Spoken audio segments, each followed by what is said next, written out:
guys, waiting muna tayo. Inaabot tayo ng ano eh. Inaabot tayo ng stop. Wala tayong magawa. Kasi antayin natin 30 minutes.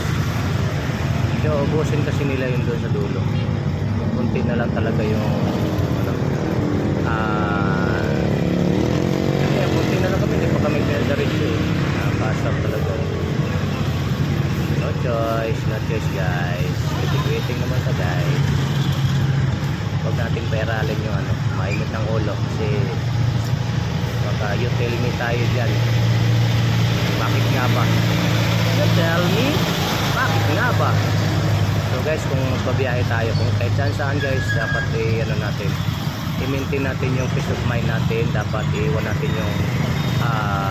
natin yung init ng ulo sa bahay. Ilagay mo natin sa drum.